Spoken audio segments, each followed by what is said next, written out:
27 दिसंबर 2007 की सुबह रावलपिंडी में किसी भी आम सर्दियों के दिन की तरह हुई। हवा में ठंडक थी, आसमान में सूरज की हल्की सी रोशनी, लेकिन बेनजीर भुट्टो के लिए इस दिन का एक अलग ही महत्व था। यह पाकिस्तान के लोगों से जुड़ने का दिन था, उम्मीद और डर से मुक्त भविष्य का दिन था। 2 बार प्रधानमंत्री रह चुकी बेनजीर भुट्टो सालों के निर्वासन के बाद पाकिस्तान लौटी थीं। वो खतरे जानती थीं, उन चरमपंथी ताकतों से जो उनके लोकतंत्र और समानता के संदेश को अपनी विचारधारा के लिए चुनौती मानते थे। लेकिन डर उनके रास्ते में कभी नहीं आया। वो अपने पिता की बेटी थीं, साहस और दृढ़ विश्वास वाली महिला, अपने देश की आत्मा के लिए लड़ने को तैयार। उनका शेड्यूल हमेशा की तरह भरा हुआ था, मीटिंग्स, इंटरव्यूज और फिर रैली। लियाकत बाग पाकिस्तान के इतिहास में दर्ज एक जगह जो अब एक और निर्णायक क्षण देखने वाली थी। जैसे ही वो तैयार हुई, उम्मीदों का बोझ उनके कंधों पर आ गया। लोग उन्हें उम्मीद की किरण के रूप में देखते थे, एक ऐसी नेता के रूप में जो उन्हें अंधेरे से बाहर निकाल सकती थी। उन्होंने अपना सिग्नेचर सफेद सलवार कमीज पहना जो शांति और एकता का प्रतीक था। हरे रंग का दुपट्टा, पाकिस्तान पीपुल्स पार्टी का रंग, उनके चारों ओर लिपटा हुआ था। उनके वफादार अनुयायियों से एक मौन वादा। वो तैयार थी, दिन का सामना करने के लिए तैयार, अपनी नियति को अपनाने के लिए तैयार। लियाकत बाग में लोगों का हुजूम उमड़ पड़ा था। हजारों लोग जमा हो गए थे। उनके चेहरों पर उम्मीद और उत्साह का मिलाजुला भाव था। हवा उनके नारों से गूंज रही थी, पीपीपी के गाने हवा में भर रहे थे। ये वो लोग थे जो पाकिस्तान के लिए बेनजीर के विजन में विश्वास करते थे। एक ऐसा देश जहां लोकतंत्र का राज हो और हर नागरिक की आवाज हो। स्टेज तैयार था, पार्टी के झंडों और बैनरों से सजा हुआ। माहौल बिजली जैसा था। भीड़ अपने नेता के आने का बेसब्री से इंतजार कर रही थी। सुरक्षा खड़ी थी, लेकिन माहौल उत्सव का था। यह सिर्फ एक राजनीतिक रैली नहीं थी, यह उम्मीद का जश्न था। बेनजीर भुट्टो में लोगों के अटूट विश्वास का प्रमाण था। फिर भीड़ पर सन्नाटा छा गया। फूलों की मालाओं से सजी हुई परिचित सफेद एसयूवी धीरे धीरे लोगों की भीड़ से अपना रास्ता बनाती हुई आई। बेनजीर भुट्टो सनरूफ से बाहर निकली।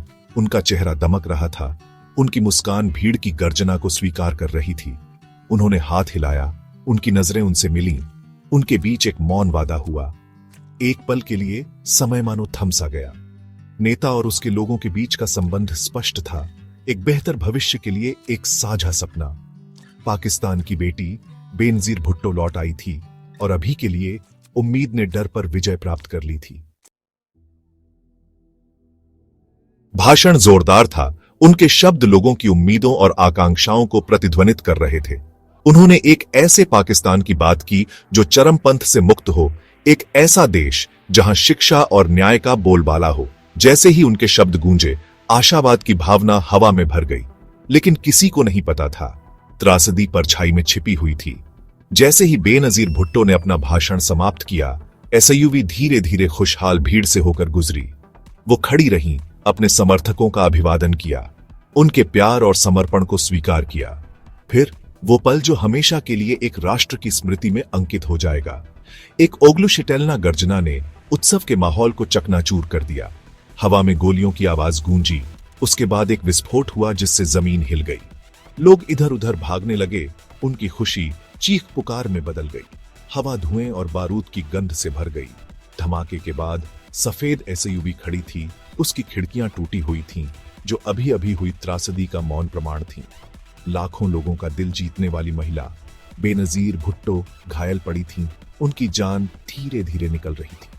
उन्होंने जो उम्मीद जगाई थी, जो सपने पाले थे, वो हिंसा और निराशा के एक पल में बुझ गए।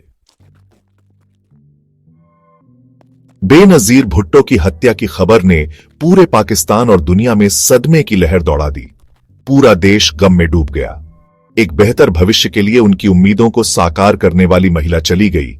एक बेसमिस लेनोगो हिंसा की कार्रवाई से छीन ली गई। कुछ घंटे पहले ही उम्मीद की ऊर्जा से धड़कने वाली सड़कें अब शोक मनाने वालों से भर गईं। उनके चेहरे दुख और अविश्वास से भरे हुए थे। दुनिया ने एक ऐसे नेता के खोने का शोक मनाया जो लोकतंत्र और महिलाओं के अधिकारों के लिए खड़ी हुई थी। उनके साहस, उनके दृढ़ संकल्प और अपने लोगों के प्रति उनकी अटूट प्रतिबद्धता को याद करते हुए श्रद्धांजलि अर्पित की गई। लेकिन पाकिस्तान के लोगों के लिए दर्द निजी था। उन्होंने एक बेटी, एक बहन, एक नेता खो दिया था जिसने उनकी भाषा बोली थी, उनके दर्द को समझा था और एक बेहतर कल का सपना देखा था। बेनजीर भुट्टो की विरासत जटिल और बहुआयामी है। वो उम्मीद का प्रतीक थी, अक्सर अंधेरे में डूबे एक क्षेत्र में लोकतंत्र की किरण थी। उनकी हत्या सिर्फ पाकिस्तान के लिए ही नहीं, बल्कि एक लोकतांत्रिक और सहिष्णु समाज के विचार के लिए भी एक झटका था। आज भी पाकिस्तान के राजनीतिक परिदृश्य में उनकी अनुपस्थिति गहराई से महसूस की जाती है। उनकी आवाज, जो कभी हाशिए पर रहने वालों के अधिकारों की हिमायत करती थी और चरमपंथ की ताकतों को चुनौती देती थी, बहुत याद आती है।